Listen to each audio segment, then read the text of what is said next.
Hello and welcome back. This is Esosa Matthew, and we're going to talk about text and elements in today's lesson. We have been talking about other things, introduction, your fonts, your elements, your colors. So now we're going to talk about text and elements. And for this class, I'm going to use the canva.com website. So now I've opened my canvas. The website or the app you're using is Canva, but the place where you create your work, where you do your work, is called a canvas. So now I'm just going to click on it, and I have created a presentation before. I've done a presentation like a design that I want to show you how I created this. So I've done this before, and I'm just going to show you how I created this from scratch. So let's get right into it. So first of all, I want to create a blank page. I want to use the blank page because I've done this before. These are the two designs I did before, and I'm just going to show you how I was able to achieve this. So firstly, we have to create a new page. So you have to press on the plus button in between the pages, then you add a new page. So this page is free now, and it is clear. It's just a plain white background, and now we have to input our text and elements into this. So now you press on the plus button on the bottom left of your device.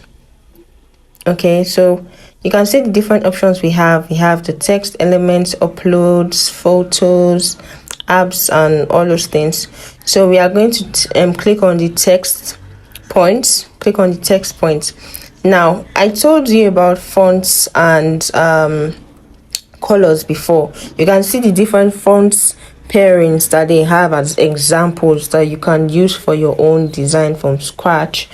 So this is, I also talked about a header, a subheader, and body text before. So this is what it is. This is how you can create your heading, add a subheading, or add a body text. But for the purpose of this lesson, we're going to be creating heading. We're going to use the heading feature because what we want to create is bold, and we want it to be easily read. We want it to be the first thing you see when you click on the design or when you open the design. Okay, so I've clicked on heading, and now I have it like this, and it's looking pretty small. So what I want to do is to enlarge this, so I'll be able to see what I want to edit and write in there. Just below, you can see that we have edit, we have fonts, we have font sizes, and the rest.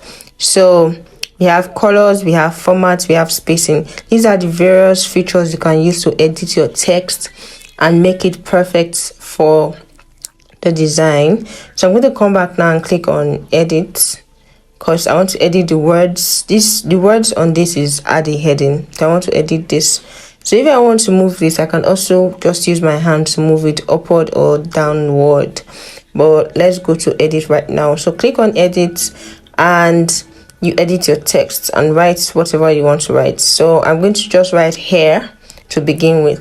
Now you might be tempted to put everything in capital letters by yourself because you feel like it should be that way, but that might stress you out because your keyboard might not be automatically set in capital letters because you're using your phone and not a laptop or a personal computer. So you can write this in small letters first, and then you go to formats. This is what this is for. Under formats, there are various features. You can bolden text, you can make the text into italics, you can underline the text, and you can convert the formats either in cap locks or in small letters. So now I just clicked on underline, and you can see that it has a line under it. So the next feature below is what we use to align the text. If we had a block of text or sentences like in a paragraph, you can align it to the right, to the left, to the center, and just straight above each other. So, and the one below is what we use to add numbering to our text. But now we're working with just changing the format, right? So you can see I've clicked on that small letter A and big letter A feature, and it has turned it to capital letters. Like everything is now in capital letters. So I'm just going to click on it again so you can see the transformation. So you do not have to stress yourself trying to use cap locks, like trying to write everything in capital letters. You can just write it in small letters and then convert it by yourself. All right, so that is that. So back to this design, you can see we have the hair, we have then, and we have an element picture in between showing that this is like a graphics for women with hair. So I'm going to go to the original picture and come back to what I'm trying to show you how to get there. So we have created our text, and I'm just going to bring it down a bit. Created our text. So there are two ways you can do this. Okay, I have to remove the underline first. There are two ways you can bring the text downward. You can just use your hand to bring it down, or you can use the nudge feature, or you can use the position feature. And you can see position, we have to the top, the left, middle, center, bottom, and right. So when I click on center, it's already in the center, and when I click on bottom, you can see the text comes down, and when I click on middle, the text goes to the middle. So this is one of the ways where you can align your text, so you do not waste much time trying to push it down, trying to figure out where you want to place it. So I've used the position feature to bring it to the middle. Now I can use the nudge feature to take it either to the left, upward, downward, or to the right. So I'm going to take it to the left. So I'll just down press on the arrow button and pointing towards the left, and I'll let it move. But you should use this when your text is already very close to the point where you want it to be, so you do not waste much time doing this. So if you keep pressing now, it's going to keep moving, but it's going to keep moving slowly. It's going to keep moving slowly. So when you know your text is close to the position where you want it to be, you just use your nudge feature to arrange it properly. But for this for the purpose of this lesson, I use the nudge so you can see it move. Okay, so now the third option is for you to use this nudge arrow just below the text. When you click on it, you can see these lines that are showing. These are the alignment lines. These lines will help you know when it is at the right position. Okay, you can see as the text is moving, there are grid lines showing, these purple grid lines. These are lines that will help you know when your text is properly aligned to the middle, to the upper text, to the left text, right text. So this is the line that will help you. So when you're using it, when you're moving your text or your element, make sure to take note of these lines. When the line shows, you know that you have a perfect alignment. And make sure it is your whatever you are moving is within the line. It is within the line, so it comes out beautiful and fine. So I've aligned the text to the area that I am satisfied with, that I want it to be at. So next is the font. So we talked about fonts before. We talked about types of fonts. I showed you different types of fonts and how you can pair them. Now I just want to show you this particular design I did, this particular text that I wrote out. It is in the font of League Spartan, and I like it like that. I like it that it is bold and just in that shape. So I'm just going to leave it. I'm not going to change it. So the next thing that we want to do is, according to our original design, you can see we have the hair and we have then, and it is bolder, it is bigger. So I'm just going to duplicate this. Instead of having to go and create text or add heading all over again, I'm just going to click on the text and click duplicate. So I've duplicated it, and I'm using the alignment lines now to make sure that they are in the same position. They are not, one is not above and the other one below. They should be on the same line, perfectly aligned. So now I'm just going to write out then, and I will just leave it there. So I've written then out, and you can see that it's not exactly in the same line as the hair on the other side. So I'm going to keep moving the text until I get the perfect alignment, until I get it on the same straight line according to my alignment grid lines. So it is still not in the perfect position, so I'm just going to say move it upward and check with my alignment lines until I get the perfect position. Okay, I think it's good right now.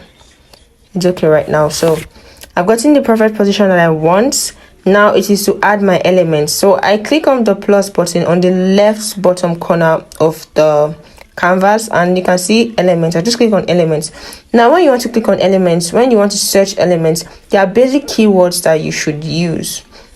You click on search and you can see some elements I've searched out before. You can see stripes, light ray, beam of light. But now I'm looking for an element that shows a lady with hair on, and I want a black girl. So I've searched for black girl with curly hair Bitmoji. So these are basic keywords that you can use to find elements, type of elements that you want. And as I've searched for it, there are different things that have come out. We have the graphics, we have photos, we have the frames and all. But I'm just going to click on graphics and see all. You can see some top areas there where we have different types of hair that can come out: curly hair, long hair, and the rest. So I'm going to look for the perfect element that fits into what I want to design or what I want to show in my canvas. So I'm just going to keep searching until I find an element that I'm satisfied with. So yeah, there you have it. That was the element that I used in the first design that I showed you, the design I'm trying to recreate. So you can see this was the first one. But if you notice, it was in a pink color. It was in a pink color, and it was in the middle, right between the hair and the den. So the next thing I want to do now is to make sure that every other thing is in place and properly spaced out, or properly on the right size, so it will fit in well. So now we click on font size. Okay, this is where you can adjust the size of your font. But as you can see, the highest when you just move the arrows is 141, but I can edit it to get a bigger size. So you just click on the number and edit it to get a bigger size. So I've edited it now and I put it in 300. You can edit it to 800. I think 800 is the highest for phone editing. So I'm going to edit the hair, and I'm also edit the then text to 300, so they have the same size and it looks equal and even. So I've done that. I've edited the sizes. They are both in 300, in font size 300. So now the element that I used before, I have to ensure that it is right in the middle, in between the hair and the den, and it has to be perfectly aligned to the same, like on the same line as the text. You can see now I used my alignment grid line. When it showed purple, I left it like that. Sorry about that. I left it like that, so it's in the middle right now. Now I want to change the color. We have talked about color, how to determine the type of colors that you want, using your color wheel to mix your colors and stuff. So I want to use a pink color. But if you initially check your palette, as your palette is on, like normally on Canva, you see that the shades of pink that you see might not be what you have in mind. So what do?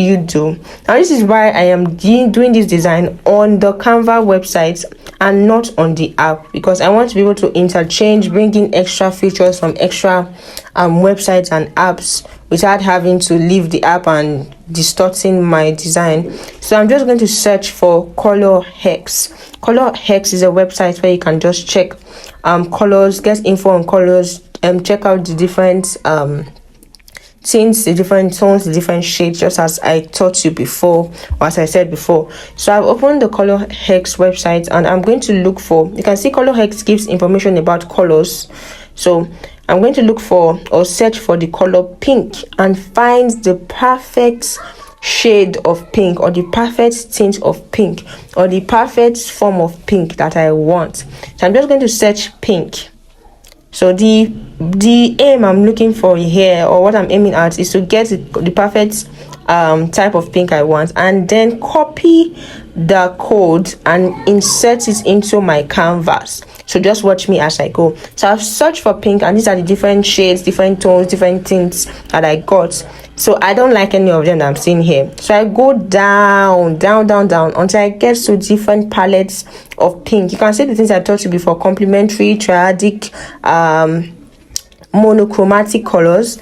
So now I've gotten this color palette, and I like this pink on this first pink on this palette. That first pink, I love the color. I like the way it's sharp. So now it is in a palette. Now you might be wondering, how can you select just that particular pink? So what you do is tap on the palette, then go down and look for the particular pink. You can see the code written down there, this code. So what you do is copy the code link, copy link text, or you can just copy the code link, to your clipboard, then go